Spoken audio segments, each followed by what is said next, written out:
Assalamu alaikum, welcome to my channel, and this is Sir Talha again with very informative video. And without wasting any time, let's start the content.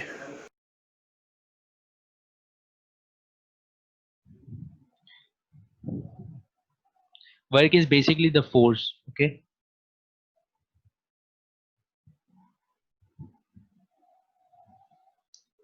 Work होता है basically force.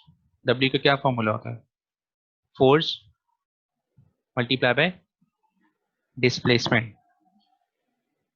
ठीक है, आप किसी भी चीज पे work उसको कहते हैं कि एक बॉक्स है, उसके ऊपर आपने फोर्स लगाई.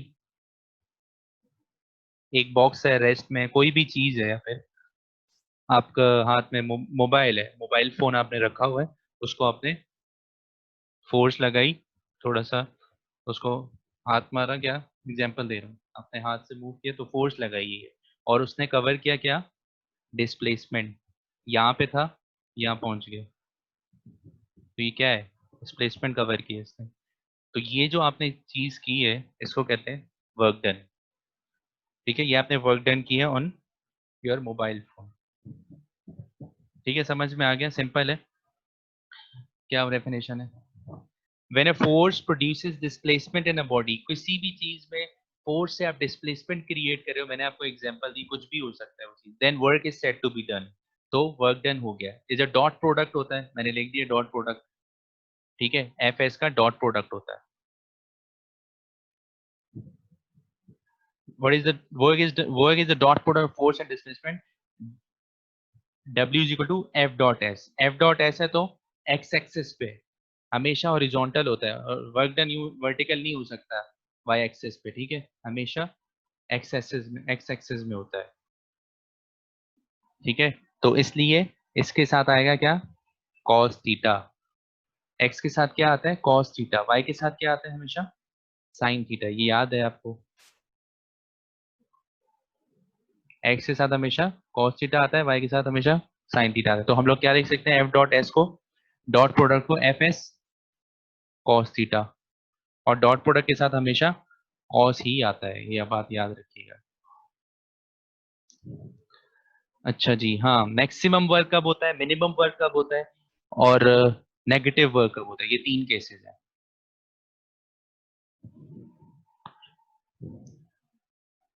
ठीक है, तीन. सॉरी, उससे पहले हम लोग एक चीज और कर लें. यूनिट्स. यूनिट्स रह गए. वर्क का यूनिट क्या होता है? वर्क का यूनिट होता है जूल.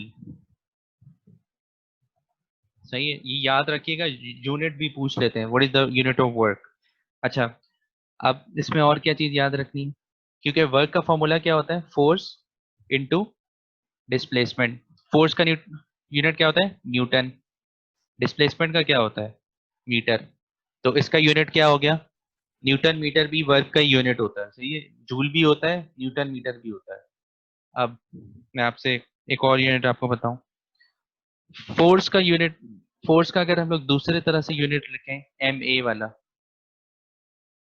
ये तो ऐसा ही यूनिट है न्यूटन. अगर हम एम जी एस में लिखें, तो एम का यूनिट क्या होता है? के जी. और ए का यूनिट क्या होता है एक्सेलरेशन का? Metre per second square. अब मैं यहीं पे ये एन के यूनिट्स डाल रहा हूँ. के जी मीटर पर सेकंड स्क्वायर. ये किसका यूनिट है? फोर्स का. और मल्टीप्लाई किससे कर रहा हूँ? न्यूटन. फोर्स है ये. और क्या होता है वर्क का फॉर्मूला? एस. एस का क्या यूनिट होता है? एम. तो ये भी फॉर्मूला है वर्क का, KG meter square upon second square. ठीक है, ये तीन यूनिट्स हैं, तीनों यूनिट्स सही है, कोई गलत नहीं है. ऐसा ही यूनिट में जूल कहते हैं. बाकी ये दूसरे जो यूनिट्स हैं, एम के एस में सी जी एस होता है, एफ पी एस सिस्टम्स जो होते हैं उसमें ये दूसरे यूनिट्स होता है. तो ये यूनिट्स की बात हो गई. अब हम लोग करते हैं फोर्स, जो वर्क होते हैं, negative work, maximum work. Maximum work कब होता है? वर्क मैंने आपको बता दिया. वर्क क्या होता है मैंने आपको बता दिया. एक बॉक्स थी, उसके ऊपर आपने फोर्स लगाई, यहाँ पे एफ लगाया, जब फोर्स लगाई तो उसने क्या कवर किया, यहाँ पे थी वो बॉक्स, यहाँ पे पहुंच गया, तो उसने क्या कवर किया, डिस्टेंस ऑफ डिस्प्लेसमेंट एस। ठीक है, अगर हम लोगों ने,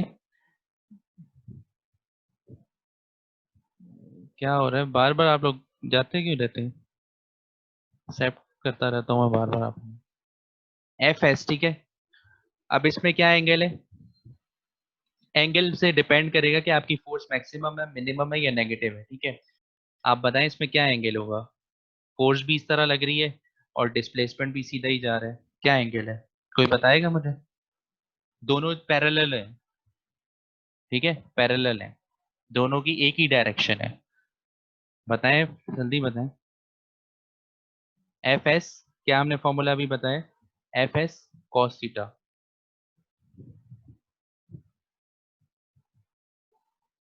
कॉस थीटा जीरो होगी, एंगल क्या होगा, जीरो होगा, थीटा 0 डिग्री, क्यों, चले मैं ग्राफ पे प्लॉट कर देता हूँ आपको समझ आ जाए। ये एक्स एक्सिस है, वाई एक्सिस है, फोर्स भी यहीं पे लग रही है, डिस्प्लेसमेंट भी, फोर्स भी यूं लग रहा है, डिस्प्लेसमेंट भी यहीं पे ही लग रहा है ऊपर, तो एंगल कोई है इसके अंदर, यहाँ पे होता, अगर यहाँ पे मैं फोर्स लगाता और यहाँ जा रहा होता बॉक्स, तो फिर क्या होता, एंगल कुछ ना कुछ होता, 60 भी हो सकता था, मतलब 0 से ऊपर होता, 15 20 30 60 कुछ भी होता, ठीक है। लेकिन सीधी डायरेक्शन में जा रहे हैं, वही डायरेक्शन है, दोनों पैरेलल है, force and displacement, so angle will be, there will be no angle, zero angle, ठीक है। अब जब जीरो एंगल होता है तो कॉस क्या हो जाता है, कॉस जीरो क्या होता है, कॉस जीरो होता है 1, कॉस को आप कैलकुलेटर में लिखें, cos is equal, cos zero आएगा आंसर 1, तो W is equal to F S, तो मैक्सिमम होता है वर्क डन कब, जब एंगल जीरो होता है, ये बात याद रखनी है आपको बस। When angle is 0 degree, then work done will be maximum.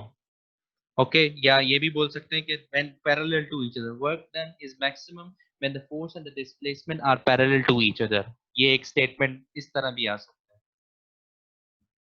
चले अब दूसरा केस क्या है, मिनिमम वर्क डन कब होता है,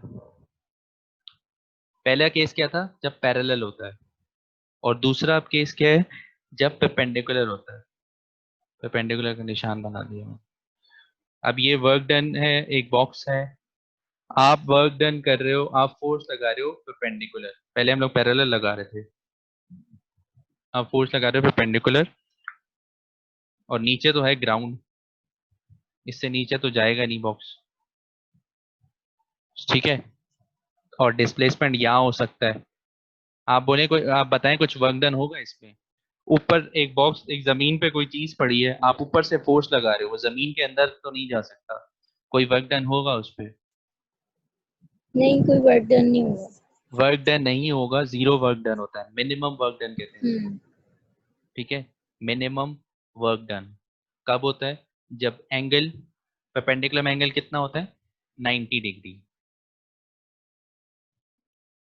और जब आप cos W is equal to F S cos theta में जब 90 डालते हो, थीटा की जगह जब 90 डालते हो, तो आंसर क्या आता है, cos 90 हो जाता जीरो। है, जीरो हो जाता है, cos 90 is equal to zero, तो जब पूरा टर्म से मल्टीप्लाई होगा जीरो, तो जीरो ही हो जाएगा, तो work done is zero hair when the force is perpendicular to the displacement, इस तरह आ सकता है, what is the work done when force is perpendicular to the displacement, तो आप लोग लिख दोगे जीरो, या ये आ सकता है कि एंगल अगर 90 डिग्री होगा तो फिर वर्क डन क्या होगा, बस ये दो तरीके से आ सकता है। नंबर 3, नेगेटिव वर्क डन होता है, जब आप लोग दोनों फोर्स अलग डायरेक्शन में लगा रहे हो, एंड और जो डिस्प्लेसमेंट है वो अलग डायरेक्शन में हो रहा है, दोनों जब ऑपोजिट हैं, तो फिर नेगेटिव वर्क डन होता है, जैसे ये बॉक्स है, फोर्स यहाँ पे लगा रहे हैं ऑपोजिट, और डिस्प्लेसमेंट यहाँ पे हो रहा है किसी चीज का, ठीक है। तो इसमें क्या होगा, एंगल बताएं क्या है, ये एंगल क्या है, क्या एंगल है, 180, 180 डिग्री, ठीक है। तो कॉस जब 180 डिग्री होता है, कॉस थीटा 180 करें, क्या आ रहा है सर? -1 आता है, ठीक है। जब भी कॉस 180 करेंगे, cos 180 इज इक्वल टू -1। तो डब्ल्यू एफ एस कॉस 180 क्या हो जाएगा? एफ एस कॉस 180 किया, -1 आया तो माइनस एफ एस हो जाएगा आंसर। समझ आ गई? This is the negative of work done. एक एक सब्सटेंस मूव हो रहा है एक डायरेक्शन में, मीन्स राइट हैंड पे जा रहा है, आप लोग फोर्स से लगा रहे हो लेफ्ट हैंड, तो वो मूव नहीं होगा, या नेगेटिव मूव होगा पीछे, आप क्योंकि पीछे फोर्स लगा रहे हो, वो आगे जाने की कोशिश कर रहा है, तो this is called negative work done. और भी कुछ यूनिट्स होते हैं वर्क डन के, ठीक है। सीजीएस सिस्टम में एक यूनिट होता है वर्क का, ईवी, इलेक्ट्रॉन वोल्ट जिसको कहते हैं। चले मैं ये बता देता हूँ आप लोगों को कि एक होता है कैलोरी, पढ़ा होगा आप लोगों ने कहीं ना कहीं, आते हैं न्यूमेरिकल में ये यूनिट्स भी। 1 कैलोरी, टेक्स्ट पर लिख देता हूँ। सर कैलोरी तो हीट का नहीं होता। वर्क डन और एनर्जी के यूनिट्स जो होते हैं ना वो ऑलमोस्ट सेम होते हैं, ठीक है। अब ये जो यूनिट्स बता रहा हूँ ये सारे में work done to energy convert, ये एनर्जी का यूनिट होता है। हाँ, हीट जैसे एनर्जी है, 4.18 जूल्स, ठीक है, ये कन्वर्जन है। 1 CGS system unit of work in energy, ठीक है। 1 कैलोरी एनर्जी में 4.18 जूल्स होते हैं। कन्वर्जन बता रहा हूँ। 1 इलेक्ट्रॉन वोल्ट,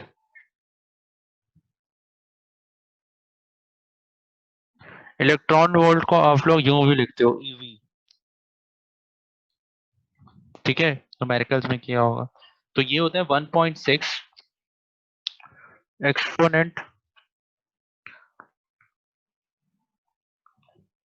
1.6 एक्सपोनेंट -19 होता है, ठीक है, जूल्स। नेक्स्ट होता है 1 BTU, BTU stands for British thermal unit, ठीक है, ब्रिटिश थर्मल यूनिट 1055 जूल। और 1 BTU को अगर आप पूछें कि सर कैलोरी में क्या कन्वर्जन होती है, 252 होती है कैलोरी। और 1 किलोवाट और is equal to 3.6 exponent 6 joules. ये बस एक दो बार आप लोग देख लें ताकि जब MC को अगर आ जाए तो आप लोगों को याद आ जाए कि क्या होता था, इक्वल टू किसके होता था। किलोवाट और किसका यूनिट होता है? इलेक्ट्रिकल एनर्जी का। किलोवाट और वाट किसका है? पावर का। चले वो तो पढ़ेंगे भी। चले अब आ जाते हैं इधर, पढ़ लेते हैं। when the force is in the same direction, तो क्या है? डिस्प्लेसमेंट एंगल 0 है। सेम डायरेक्शन या पैरेलल भी हो सकता है, पैरेलल भी कह सकते हैं, सेम डायरेक्शन भी कह सकते हैं, ये दोनों चीजें आप लोग याद रखिएगा। और जब एंगल 0 है, the force is when the work done is positive, या मैक्सिमम भी कह सकते हैं, पॉजिटिव भी, इधर पॉजिटिव लिखा हुआ है, ठीक है। अच्छा, नेक्स्ट चीज क्या है? when the direction of force is opposite to the direction, when the angle is 180, then the work done is negative, negative aa gaya. If the theta is equal to 90 degree, then there is work done is 0, no work done. The work done along a circular path by centripetal force is 0. Centripetal force जब एक circular path में घूम रही होती है, तो हम लोगों ने जब सेंट्रीपिटल फोर्स पढ़ा था तभी हमने ये देखा था कि वो 0 होती है, क्योंकि वर्क डन नहीं होता, वो एक ही, जैसे इलेक्ट्रॉन है, इलेक्ट्रॉन एक ही पाथ के अराउंड अगर सर्कल घूम रहा है तो वो अपनी एनर्जी लॉस नहीं करता, तो उसकी कोई वर्क डन भी नहीं हो रहा। ये न्यूक्लियस है और ये इलेक्ट्रॉन घूम रहा है, तभी वो अंदर गिरता नहीं। अगर एनर्जी लूज करेगा तो वो एक वक्त आएगा कि एनर्जी खत्म हो जाएगी, और एनर्जी खत्म हो जाएगी तो वो गिर जाएगा अंदर न्यूक्लियस के ऊपर, तो ऐसा नहीं होता। तो centripetal force is 0 work done along a circular path by centrifugal force 0, work done नहीं होता उसका। ये न्यूमेरिकल चलेंगे, न्यूमेरिकल देख लेते हैं। बॉडी मूव्स डिस्टेंस 10 मीटर, क्या दिया हुआ है डिस्टेंस? मैंने आपको बोला था न्यूमेरिकल करने का क्या तरीका, जैसे ही कोई नंबर आया उसको लिख लिया। 10 मीटर दिया तो डिस्टेंस ही है, और पीछे लिखा भी है डिस्टेंस ऑफ 10 मीटर, तो s is equal to 10 meter, या d भी लिख लें या s लिख लें, एक ही बात। Along a straight line under the action of 5 Newton, Newton है क्या चीज होगी ये? फोर्स होगी। आगे क्या दिया, if the work done is 25 joules, work done भी दिया हुआ है 25 J। क्या अब पूछा क्या है, the angle which the force makes with the direction of the motion of the body is, angle क्या होगा? तो क्या फॉर्मूला होगा, W is equal to F S cos theta. सारी चीजें दी हुई है, एंगल नहीं दिया हुआ बस। W भी दिया हुआ है, F भी दिया हुआ है, S भी दिया हुआ है, W डाला है 25, वर्क दिया हुआ है 25 जूल्स, F है 5, S है मल्टीप्लाई बाय 10, और कॉस थीटा लिख दें। बताएं आंसर क्या आ रहा है, मुझे ऑप्शन बताएं जल्दी से सारे, चैट में मुझे भेजें, A B C और D।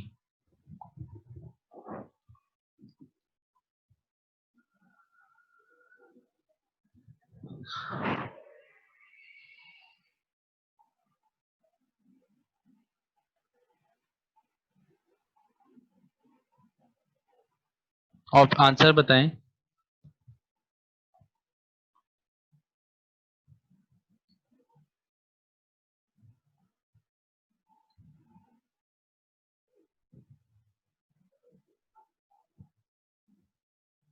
नहीं समझ में आ रहा?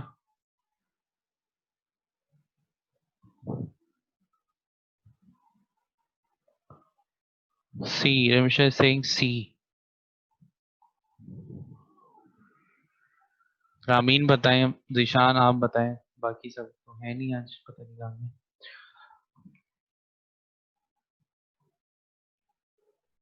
25 वर्क है, ये डिवाइड किया आपने, 5 मल्टीप्लाई 10 इज 50 होता है, तो डिवाइड कर दिया आपने 50, तो 1/2 हो गया, और इस तरफ है cos थीटा। अब आप क्या करेंगे, कैलकुलेटर में cos इनवर्स करेंगे और आंसर 1/2 से मल्टीप्लाई करेंगे, तो cos इनवर्स और 1/2 मल्टीप्लाई जब करेंगे तो आंसर आएगा C, 60 डिग्री। ठीक है, ये न्यूमेरिकल हो गया। Units of work, units of work हमने पढ़ लिया कि 1 किलोवाट और इतना होता है, 1 ईबी इतना होता है, 1 बीटीयू 1055 जूल्स होता है, 1 कैलोरी 4.2 जूल्स होता है, ये सारा चीज पढ़ ली। Conservative field, what is conservative field? वो फील्ड जहां पे वर्क डन दो पॉइंट्स के दरमियान इंडिपेंडेंट ऑफ पाथ हो। ठीक है, दो पॉइंट्स के दरमियान work done independent, work done उस पर डिपेंड नहीं करो कि कोई पाथ फॉलो कर रहा है। मैं आपको डायग्राम से बताता हूँ,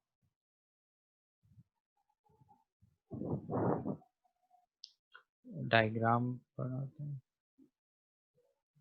ओह अच्छा,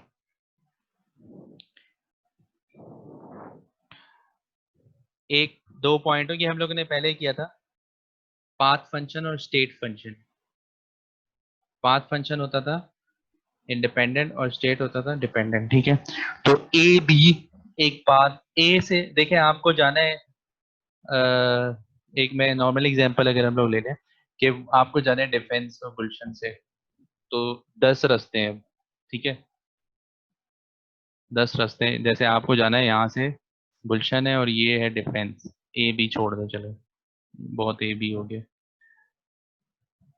आपको जाना है, एक तो ये सीधा रास्ता है सराय फैसल का, एक रास्ता है एक घूम के जाओ दयारी से, और एक रास्ता है आप जाओ कहीं और से घूम के जा रहे हो। ठीक है, ये 3 रास्ते हैं।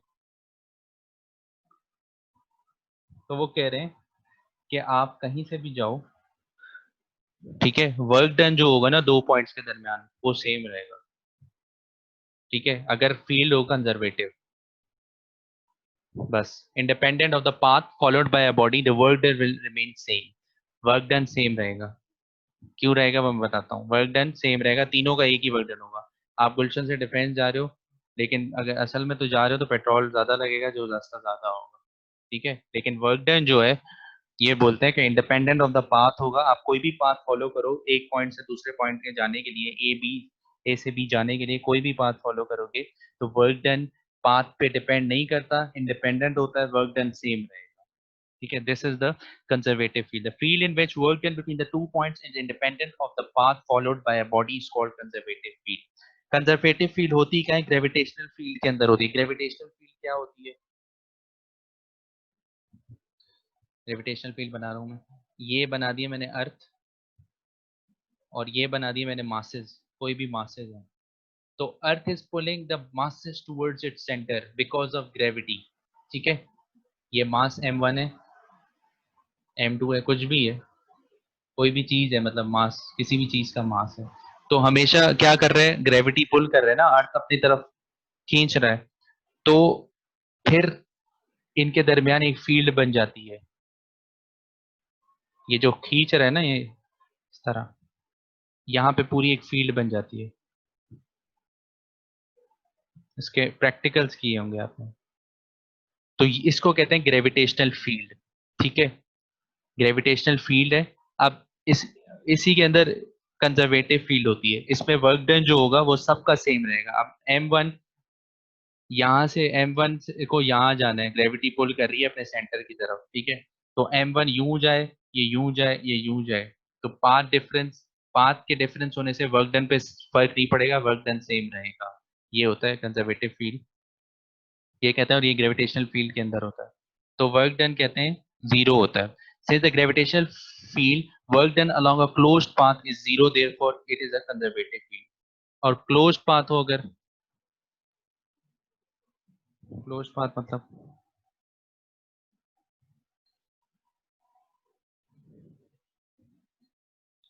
क्लोज्ड पाथ मतलब बताता हूँ। एक क्लोज बॉडी, क्लोज सिस्टम हो, और उसमें ए से बी जाना हो। आपने ये पूरी डेरिवेशन की थी इसकी, ए से बी, एक यूं भी जा सकते हैं और यूं भी जा सकते हैं, तीनों तरह से जा सकते हैं। Say this is C, this is D, you are going from, एक पाथ ये है, एक पाथ ये है, मतलब यूं जा रहे हैं। ठीक है, और एक पाथ यूं, यूं जा रहे हो आप। तो वन, एक, this is first path, this is second path, this is the third path. आप लोग ने ये पूरी डेरिवेशन की थी कि work done between A and B, पूरी 2-3 पेज की डेरिवेशन थी, उसका एक फॉर्मूला लगा के प्रूफ किया था, एंगल यूज किए थे। तो बस आपको अभी ईकेट के लिए ये याद रखना है कि work done between a close path, close, फिर उसका आखिर में जो आंसर आता है वो जीरो आता है। तो between a close path is zero, और फिर उसको कंजर्वेटिव फील्ड कहते हैं, क्योंकि वर्क डन डिपेंड नहीं कर रहा पाथ के ऊपर। Since a gravitational field work done along a close path is zero, therefore it is a conservative field. जिस भी पाथ से जा रहे हैं वर्क डन जीरो ही आ रहा है। ठीक है, तो इससे पता लगे कि पाथ पे डिपेंड नहीं कर रहा, इसी वजह से हम इसको भी कंजर्वेटिव फील्ड कह रहे हैं, ग्रेविटेशनल फील्ड को। खत्म हो गया ये पावर। पावर क्या होता है?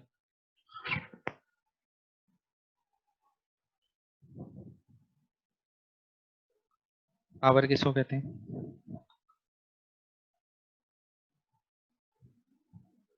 जैसे हम लोगों ने वर्क पढ़ा है,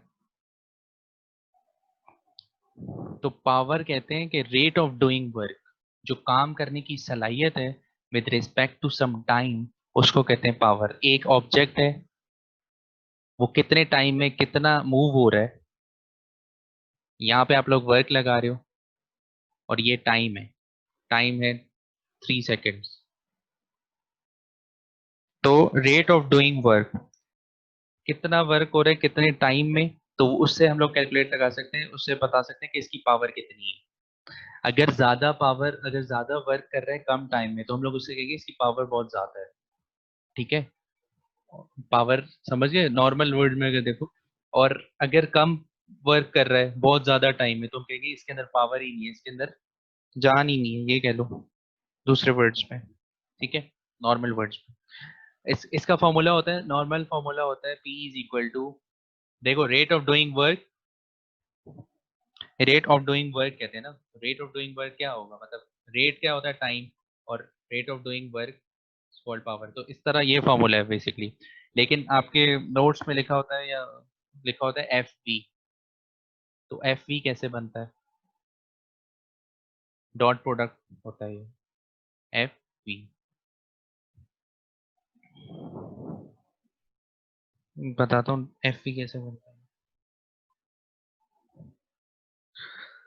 अच्छा अगर एक देखें, वर्क का क्या फॉर्मूला होता है? F S.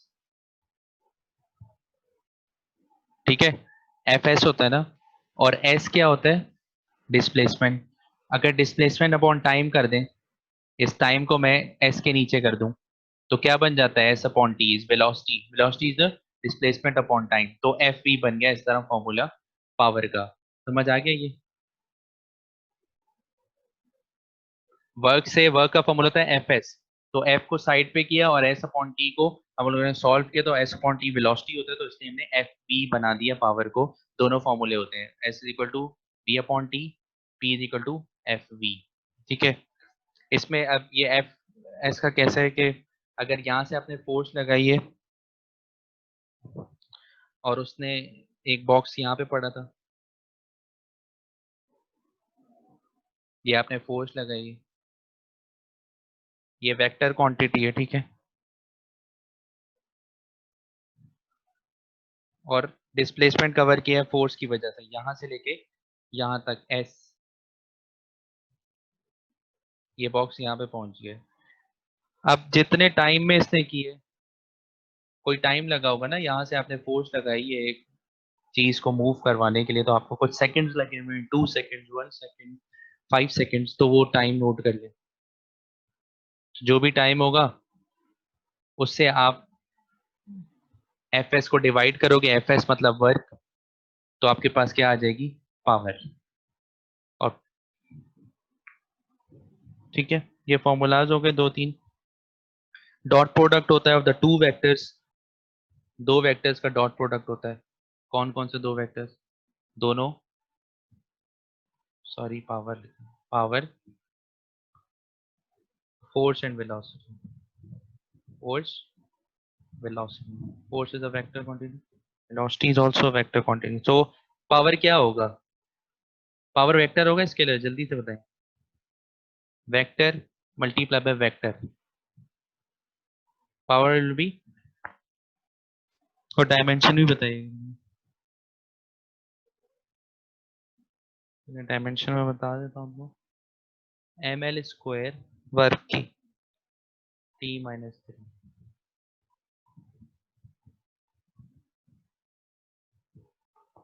ठीक है, आप निकाल सकते हैं एफ की, अगर आपको पता है एम एल, एम उसकी मास की F is equal to M A होता है ना, और टी की क्या होती है?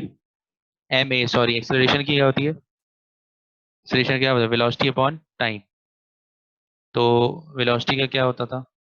L T minus one, distance upon time, और L T minus two acceleration की होती थी।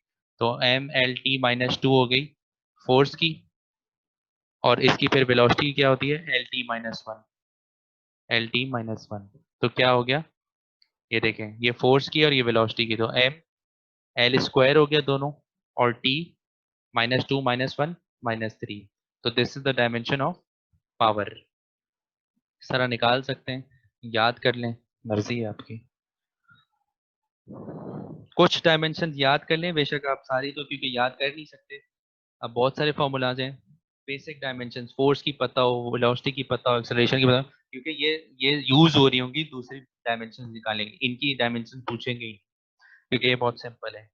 ठीक है, आपने बताया नहीं है पावर क्या होता है? स्केलर होता है, वेक्टर होता है? स्केलर क्वांटिटी है, vector multiply vector, scalar answer आता है। ठीक है, इसका भी इसी तरह होता है, एफ पी कॉस थीटा होता है, क्योंकि ये भी एक्स एक्सिस पे, वाई एक्सिस पे नहीं है, पावर इसी तरह मूव कर रही है, तो एफ पी कॉस थीटा होता है। 3 फॉर्मूले हो गए, F dot V, F V cos theta, W upon T. ठीक है, एक और भी हो सकता है कि एफ की जगह एम ए लिख लें, ये डिपेंड करता है आपके पास क्या चीजें गिवन है फॉर्मूले में। ये सारे फॉर्मूले के लिए मैं, ओ न्यूमेरिकल्स के लिए मैं फॉर्मूलाज बता रहा हूँ कि आपके फॉर्मूले में अगर मास गिवन है, एक्सेलरेशन गिवन है, डिस्टेंस गिवन है, टाइम है, तो फिर आप ये यूज करोगे। डायरेक्ट से फोर्स गिवन है और डिस्टेंस गिवन है, फोर्स और वेलोसिटी गिवन है, सिंपल एफ ई लगा दो। अगर फोर्स गिवन है और डिस्टेंस गिवन है, एफ एस टी लगा दो। इस तरह वर्क गिवन है, टाइम गिवन है, तो वर्क अपॉन टाइम करते हैं। SI unit of power is work upon time, joule upon second, तो joule upon second is watt, this is the unit of power.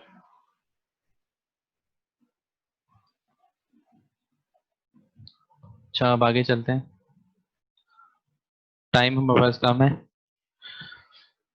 अच्छा ये हो गया, ठीक है। अच्छा यूनिट हॉर्स पावर भी होता है, एक पावर होता है एक हॉर्स पावर होता है। हॉर्स पावर ज्यादा पावर्स के लिए हॉर्स पावर यूज, तो 1 HP is equal to 746 watt. एक वॉट होता है, बहुत कम जो होते हैं सम यूनिट्स के जो पावर के जो होते हैं उनके लिए वॉट यूज, जो बड़ी पावर्स के होते हैं जैसे मोटर है इसकी पावर ज्यादा होती है तो उसके लिए HP यूज करते हैं, ठीक है। तो 746 एक HP 746 वॉट के बराबर होती है हॉर्स पावर। न्यूमेरिकल क्या है, 10 न्यूटन फोर्स है required to an object moving with simple force दी हुई है 10 न्यूटन, और आपको दिया हुआ है वेलोसिटी स्पीड देखें 5 मीटर पर सेकंड से पता लग जाएगा आपको क्या है, metre per second, F V लगा दे, power is equal to F V. Answer क्या आ रहा है, 10 मल्टीप्लाई 5 इज 50 का है, D option. The ability to do work is called energy. Energy क्या होती है, परफॉर्मिंग वर्क, आप काम करने की सलाहियत, ठीक है सिंपल वर्ड्स में।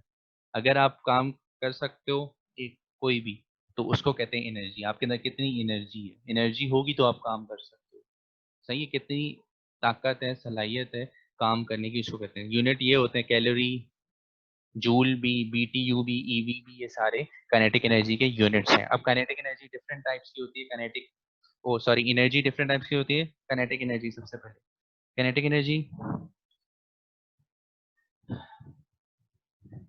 एनर्जी कोई भी एनर्जी मूविंग हो और उसका मास हो कोई, तो उसको कहते हैं kinetic energy. Energy process by body by virtue of its motion, कोई भी बॉडी मूव करे बिकॉज उसके अंदर मोशन जनरेट हो, उसको कहते हैं काइनेटिक एनर्जी, ठीक है। काइनेटिक एनर्जी का याद है, moving body, body with a motion, ठीक है, और उसका मास भी हो तो उसको कहते हैं काइनेटिक। सिंपल फॉर्मूला होता है वन, देखिएगा कि K of a body of mass m moving with velocity v, K is equal to 1/2 mv square. ऐसा यूनिट इसका भी जूल होता है क्योंकि एनर्जी है 1/2 mv स्क्वायर, याद रखिएगा के का फॉर्मूला। द रिलेशन के और मोमेंटम का क्या रिलेशन होता है, के बराबर होता है स्क्वायर ऑफ मोमेंटम, के बराबर होता है स्क्वायर ऑफ मोमेंटम, ये भी याद रखिएगा। के ई बराबर होता है स्क्वायर ऑफ मोमेंटम, बाकी डेरिवेशन वगैरह याद करनी है। अच्छा न्यूमेरिकल देख रहे हैं, K E of an object 16 joules, kinetic energy दी हुई है 16 जूल, 16 के ई।